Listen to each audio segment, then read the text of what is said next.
चलो बच्चों, तो आप ध्यान देना, ग्राफ के कैसे क्वेश्चन होते हैं तो उसके लिए आपको ग्राफ पता होना चाहिए पहले, है ना। तो मैं आपको बनाना भी सिखा दूंगा किस तरीके से बनाना है, ठीक है। तो P वर्सेस V के बारे में अगर हम बात करें, आपको शुरू कहां से करना है, यहां से करना, ध्यान से। PV equal to constant. हर एक ग्राफ हम यहीं से सोचेंगे, बहुत ध्यान से समझना ये चीज। PV is equal to K है। अब ध्यान से देखो, मुझे P वर्सेस V का ग्राफ बनाना है, ठीक है। P वर्सेस V का, तो V को अगर मैं X मान लूं और P को Y मान लूं, तो Y into X is equal to constant K। और ये वाला जो ग्राफ होता है ना, y equal to x is equal to constant, इसमें क्या होता है, x बढ़ाते हो y कम होता है, y बढ़ाते हो x कम होता है, तो इसको आप बोलते हो रेक्टेंगुलर हाइपरबोला। तो ग्राफ कुछ ऐसा जाता है, कैसा, ऐसा। भाई v बढ़ाओगे p कम होगा, p बढ़ाओगे v कम होगा, रेक्टेंगुलर हाइपरबोला की इक्वेशन होती है ये। अब आप बोलोगे सर आपने स्ट्रेट लाइन क्यों डिक्रीज नहीं किया, ये स्ट्रेट लाइन की इक्वेशन नहीं होती, अब इसमें थोड़ी मैथ्स लगती है। X y is equal to constant, ये होता है आपका rectangular hyperbola. y equal to mx plus c minus mx plus c, mx minus c minus mx minus c, ये सब स्ट्रेट लाइन की इक्वेशन होती है, ठीक है। तो बस जो मैं बताता जा रहा हूं वो ध्यान से देखते जाओ। x into y is equal to constant, ये रेक्टेंगुलर हाइपरबोला होता है और वो ऐसा होता है। तो क्या करते हो, प्रेशर बढ़ाते हो तो वॉल्यूम कम हो रहा है, और वॉल्यूम बढ़ा रहे हो तो प्रेशर कम हो रहा है। और इस कर्व का नाम भी होता है, इसको हम बोलते हैं आइसोथर्म। आइसोथर्म क्यों बोला, क्योंकि आपने ये बोला मुझसे कि पीवी इक्वल टू कांस्टेंट है, तो ये कब है, जब टेंपरेचर कांस्टेंट है। तो आप इस ग्राफ के किसी भी पॉइंट पर चले जाओ, टेंपरेचर सेम मिलेगा, इसलिए इसका नाम आइसोथर्म होता है, ठीक है, ध्यान रखना। अगला ग्राफ है सेकंड वाला, P वर्सेस 1/V। कहां से शुरू करना है, यहीं से, ध्यान से देखना। PV is equal to K।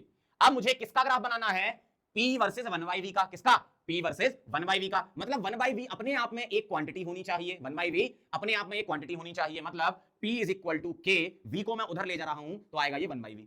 इसका मतलब क्या हुआ कि मैंने यहां P को, ये जो P है ना, P को Y बोला, और K को बोल रहा हूं मैं M, और 1/V को क्या बोल रहा हूं मैं X। अब ये जो होता है ना y इक्वल टू mx, ये स्ट्रेट लाइन की इक्वेशन होती है पासिंग थ्रू ओरिजिन, ठीक है, ये ध्यान रखना, straight line passing through origin. तो P वर्सेस 1/V बनाऊंगा क्योंकि मैंने 1/V को ही पूरा x मान लिया, ठीक है, ध्यान देना। तो ये ग्राफ कुछ ऐसा जाएगा, ठीक, ऐसा जाएगा, ठीक। कंटेनर का वॉल्यूम कुछ ना कुछ होता है, तो कई जगह ग्राफ को आप यहां से भी शुरू करते हो, ऐसे ऐसे भी कर सकते हो, कोई दिक्कत नहीं, ठीक है। लेकिन मैं मैथ्स के अकॉर्डिंग बना दे रहा हूं कि 1/V जब 0 होगा तो P 0 हो जाएगा, ऐसा है।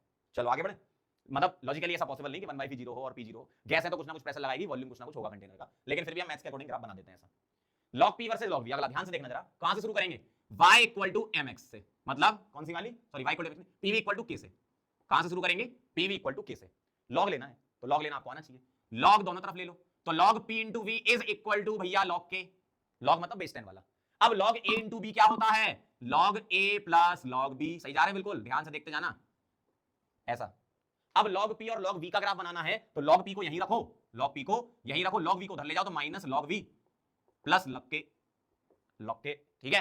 अब देखो जरा, log P को मैं क्या लिख रहा हूं, इसको लिख रहा हूं y, और इधर log V को क्या लिख रहा हूं x, और इसमें -1 कर सकता हूं मैं, भाई माइनस log V मतलब -1 इंटू log V, और -1 को बोल रहा हूं -m, और प्लस log K को बोल रहा हूं c।